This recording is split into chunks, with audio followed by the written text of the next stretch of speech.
everyone, welcome back to the Roadshow. Some of you have been asking about doing the canning stock route, about any, kind of tips or what should you expect. So I'm going to do a series just on that topic.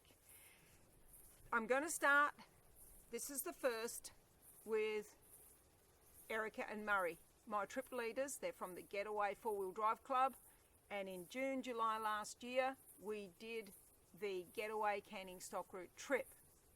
So, over to Erika and Murray.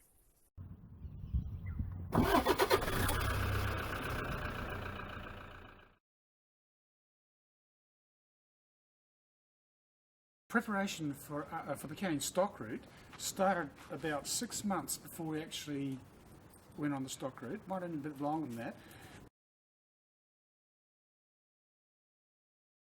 We got the car set up exactly what it would be like on the canning stock route. Took everything it was supposed to take, and we done a 2-week trip from Eucla through to Israelite Bay. But that was a set for the car for the stock route. We had new shockies put in. We had the weight, the fuel that we were taking with us, the extra fuel, everything was on that trip. And if we had any breakdowns on that trip, we'd get them sorted out before the canning stock route. It was okay, but the canning stock route is just unforgiving. Anything that you prepare for, it just does not come out on the stock route will bring it out because it's that rough. It's so bad. People say it's a piece of cake. Well, it's all the preparation you put into it to make it a piece of cake, but if you don't do it properly.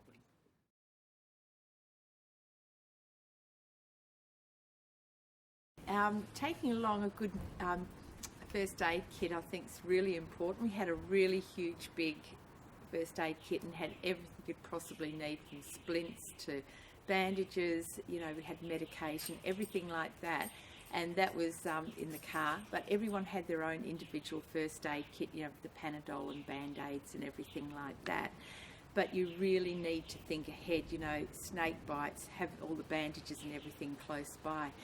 Anyone that cuts themselves to have stuff to fix it up straight away. But you also need things in bulk because, you've got dressings if anyone gets an infection. We took along a supply of, Panadol. We actually had some antibiotics because there's no doctors or hospitals, and you have to take into account you're going to be out there for 3 or 4 weeks. You need all these things. We took stuff if they had diarrhoea, which is really important. But fortunately, we didn't need much, but you have to be prepared.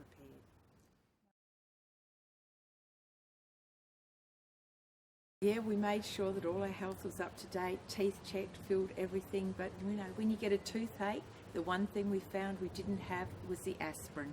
And that's one thing we needed for toothaches. So, something to think about.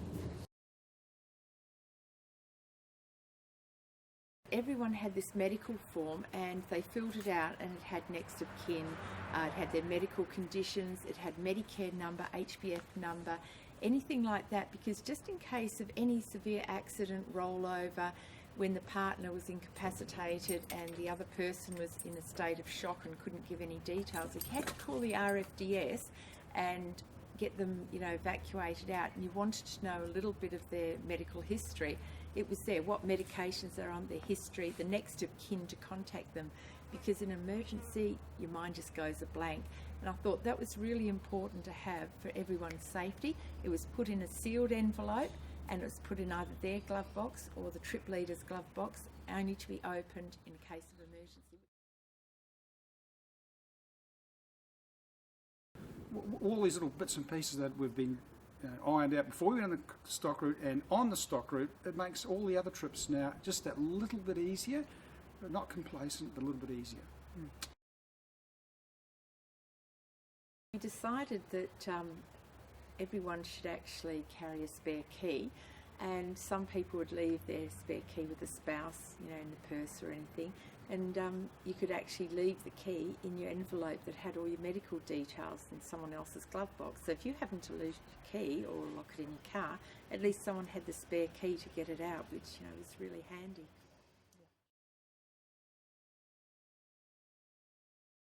People that have actually done the trip before, it's very helpful to talk to them. And Mr. Canning Stock Route, Phil Bianchi, was very, very helpful. You know, he talked us through things, told us things that could happen, so we could do things with the planning that would help us, and it was awesome. It was very good. We actually got a couple of books. We had Phil Bianchi's Canning Stock Route book, work completed. There was another book that was very interesting. It had all the different wells and what to see at the wells and the history of them.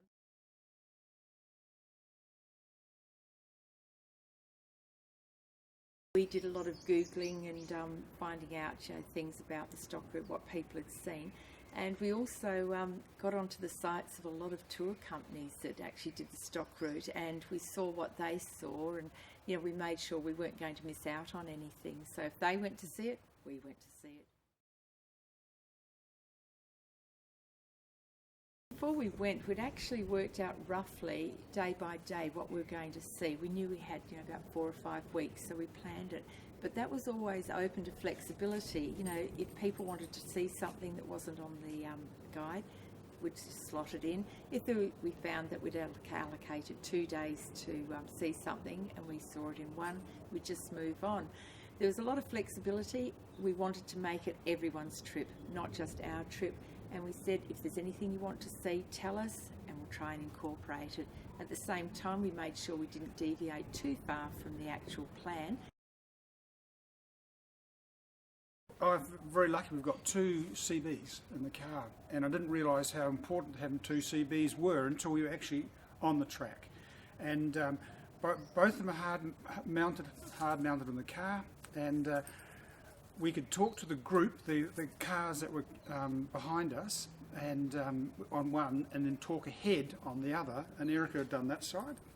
So what we'd do is we'd be on Channel 19 talking to the rest of the group, you know, telling them, you know, we're going to go over a sand hill, it's a bit soft, or any hazards on the road, any camels or anything like that. And then we'd be able to get onto the Channel 40, and what we would do, we'd radio ahead and we'd say, we're a vehicle of 5, we're a convoy of 5 vehicles, and we're travelling between, let's say, well 39 and well 40, heading from north to south, and if there are any other vehicles on the track, could you make yourselves known? That gave us an idea of if there are any other vehicles travelling towards us, because there's a lot of sand dunes, a lot of blind hills, and if you happen to meet someone along the track and you don't know that they're there, you could actually have quite a nasty accident.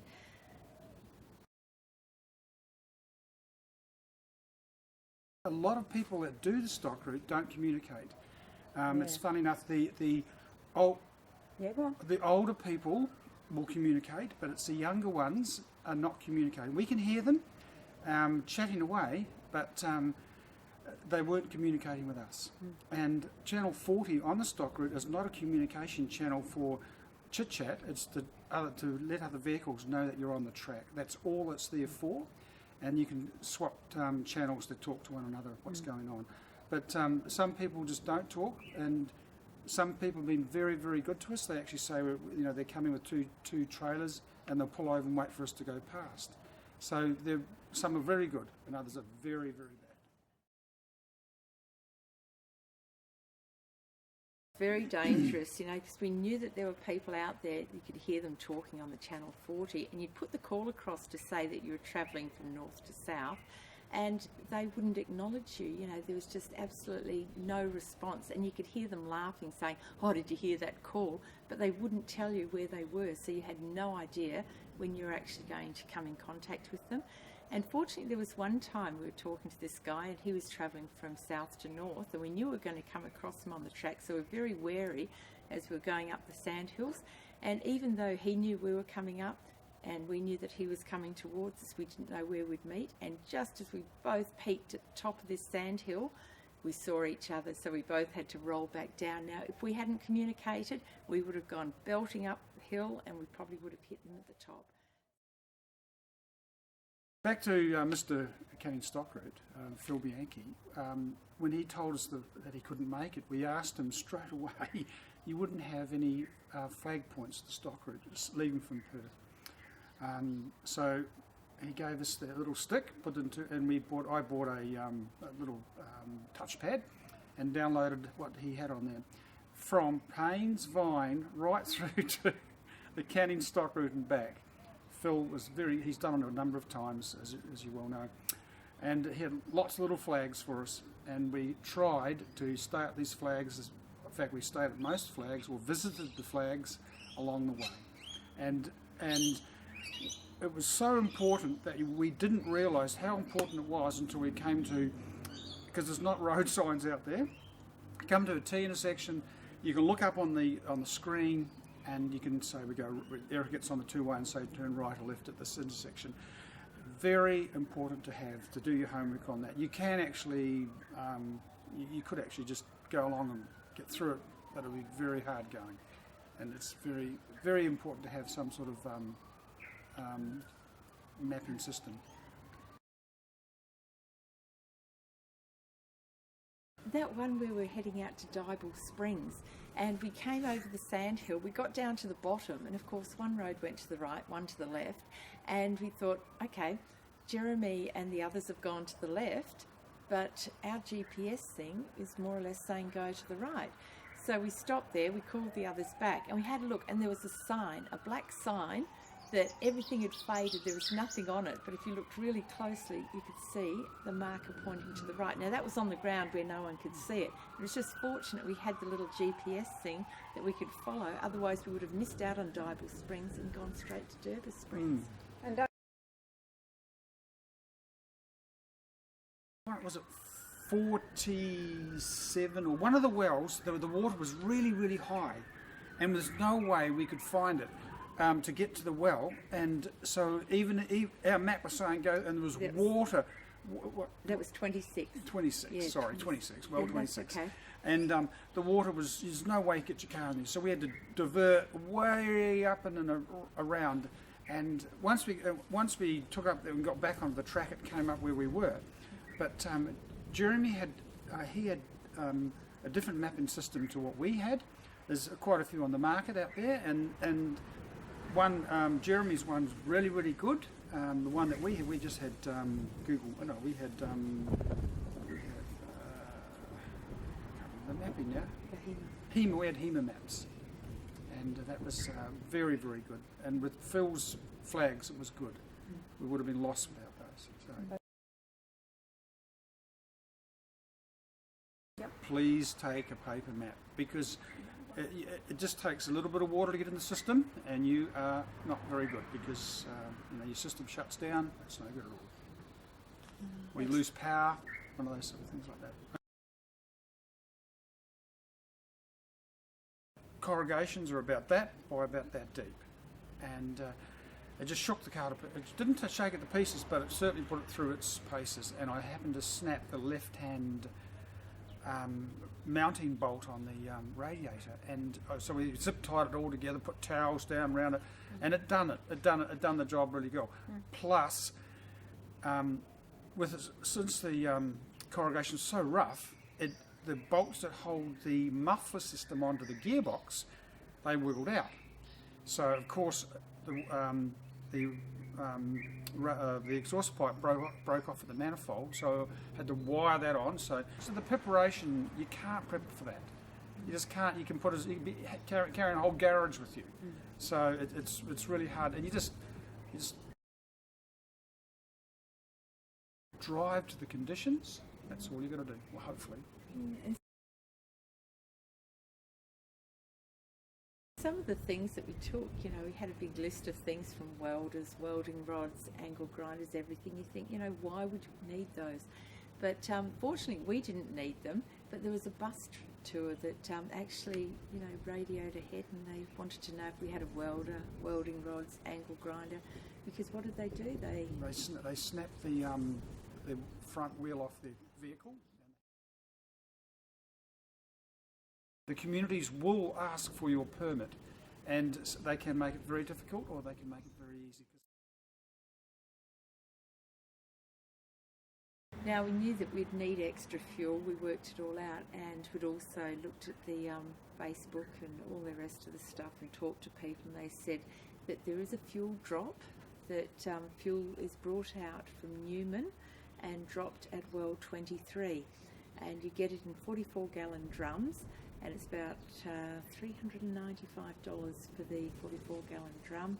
You have to pre-order it back in Perth, and when you get up there, they've got all these big drums all lined up, and it's got the name of different people that have ordered them. You go up to the drum that's got your name on, and that's the fuel you've ordered. We possibly could have got by without ordering the fuel, but we thought, well, err on the side of caution. You know, we've gotten this far on the stock route, you know, we just don't want to be stranded without fuel, especially with 5 vehicles. So we had it as a precautionary measure, just in case we did any extra trips or if anything happened to any of our fuel tanks. So it was well worth getting the fuel for peace of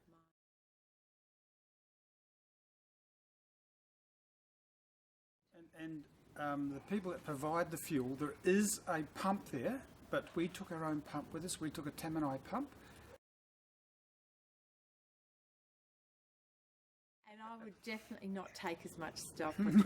I took too many clothes. You really only need a change of clothes.